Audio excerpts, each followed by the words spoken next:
Hi friends, എല്ലാവർക്കും നമസ്കാരം. വിജയസ് വേൾഡിലേക്ക് സ്വാഗതം. ഞാനിന്ന് തയ്യാറാക്കുന്നത് വെണ്ടയ്ക്ക സൂപ്പാണ്. അപ്പോൾ വെണ്ടയ്ക്ക സൂപ്പ് എന്ന് പറയുമ്പോൾ ഈ വെണ്ടയ്ക്ക മുറ്റിയ വെണ്ടയ്ക്ക, ഇത് നല്ല മുറ്റിയ വെണ്ടയ്ക്കയാണ്. അപ്പോൾ നമ്മളെടുത്ത് കളയാണ് ചെയ്യേണ്ടത്, പക്ഷെ കളയേണ്ട ആവശ്യമില്ല. നമുക്ക് ഇതേപോലെ വെട്ടിയെടുക്കുക. അപ്പോൾ മുറ്റിയ വെണ്ടയ്ക്ക നമുക്കത് കറി വയ്ക്കാൻ കൊള്ളില്ല. അപ്പം നമുക്കത് കളയേണ്ട ആവശ്യമില്ല. അതുപോലെ ഒരു ടൊമാറ്റോയും കൂടെ ഞാൻ ഇതിലോട്ട് ഇട്ട് കൊടുക്കുകയാണേ. നമുക്കൊരു സൂപ്പാണ് ഞാൻ തയ്യാറാക്കണത്. അപ്പോൾ നമുക്ക് ഇതിലോട്ട് ഇട്ട് കൊടുക്കാം. ഇതിലൊരു 2-2.5 ഗ്ലാസ് വെള്ളം ഒഴിക്കാം. ഒരു ഗ്ലാസ് വെള്ളം കൂടെ ഒഴിക്കാം. നമുക്ക് ഇതിലോട്ട് ഒഴിച്ചിട്ടുള്ളത് നമുക്കിതൊന്ന് സ്വിച്ച് ഓണാക്കാം. ഇത് നന്നായിട്ട് തിളച്ച് നല്ലപോലെ വേവട്ടെ. അപ്പോഴത്തേക്ക് നമുക്ക് ഒരു പകുതി സവാളയും ഒരു 4 അല്ലി വെളുത്തുള്ളിയും ചെറുതായിട്ട് അരിഞ്ഞെടുക്കാം. അപ്പോൾ ഇന്നത്തെ വെണ്ടയ്ക്ക സൂപ്പ് ഇങ്ങനെ വെന്തുകൊണ്ടിരിക്കുകയാണ്. ഇത് നല്ലപോലെ വേകണം. അതിനാണ് വെള്ളം കൂടുതൽ വെച്ചത്.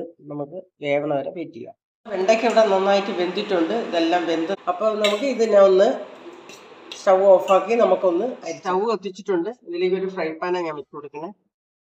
ഞാനിതിൻ്റെ വെണ്ടയ്ക്ക വേവിച്ചിൻ്റെ വെള്ളം തിളപ്പിച്ച് ഊറ്റി എടുത്തിട്ടുണ്ട്. ഇതേപോലെ മാറ്റിയിട്ടുണ്ട്. നമുക്കിതിവിടെ ഇരിക്കട്ടെ. ഒരുപാട് ചൂടായിട്ടുണ്ട്. ഇതിലേക്ക് നമുക്ക് ഒരു 1.5 സ്പൂണ് നെയ്യ് ഒഴിച്ചു കൊടുക്കാം. അത് സവാള അരിഞ്ഞിട്ടുണ്ട്. ഒരു 4 അല്ലി വെളുത്തുള്ളി കൊത്തി അരിഞ്ഞ് വെച്ചിട്ടുണ്ട്. നമുക്കിത് രണ്ടും കൂടെ നെയ്യിലോട്ട് ഇട്ട് കൊടുക്കാം.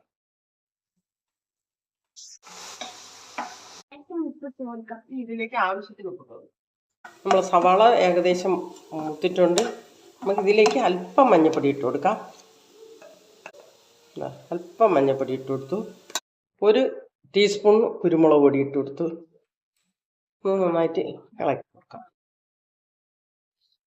ഇതിലേക്ക് നമ്മൾ വേവിച്ച് അരിച്ച് വെച്ചിരിക്കുന്ന വെണ്ടയ്ക്ക നീരൊഴിച്ചു കൊടുക്കാം. അപ്പോൾ നമ്മുടെ വെണ്ടയ്ക്ക സൂപ്പാണ് ഇത്. ഒരു ടൊമാറ്റോ ഞാൻ ചേർത്തിട്ടുണ്ട്. ആവശ്യത്തിന് ഉപ്പ്. ഇതൊന്ന് നന്നായിട്ട് ഇളക്കി കൊടുക്കും.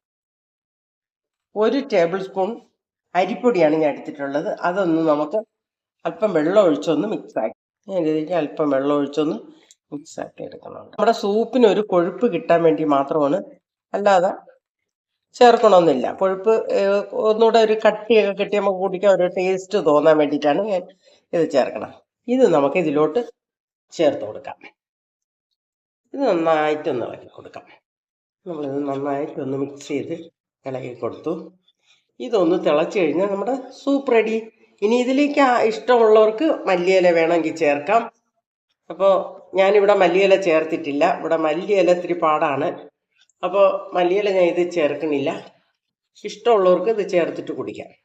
അപ്പോൾ നമ്മുടെ വെണ്ടയ്ക്ക സൂപ്പ് ഇവിടെ റെഡി ആയിട്ടുണ്ട്. നമുക്കിങ്ങനെ വേണമെങ്കിൽ നമുക്ക് മാവ് അരിപ്പൊടി തന്നെ അല്പം എടുത്ത് ഇങ്ങനെ ചെറിയ കഷ്ണങ്ങളായിട്ട് ഇടാൻ വേണമെങ്കിൽ ഇതിപ്പോൾ നമുക്കിതൊന്ന് തിളച്ചാൽ മാത്രം മതി. ഇവിടെ തിളച്ചിട്ടുണ്ട്. നമ്മളെ സൂപ്പ് ഇവിടെ റെഡി. നമ്മളെ വെണ്ടയ്ക്ക സൂപ്പ് ഇവിടെ റെഡി ആയിട്ടുണ്ട്. നമുക്ക് സ്റ്റൗ ഒന്ന് ഓഫാക്കി കൊടുക്കാം. ഇവിടെ വെണ്ടയ്ക്ക സൂപ്പ് റെഡി ആയിട്ടുണ്ട്. നമുക്കിതൊരു പാത്രത്തിലോട്ട് മാറ്റാം. നമുക്കിവിടെ ഒരു പാത്രത്തിലോട്ട് മാറ്റാം. നമ്മളെ വെണ്ടയ്ക്ക സൂപ്പ് ഇവിടെ റെഡി.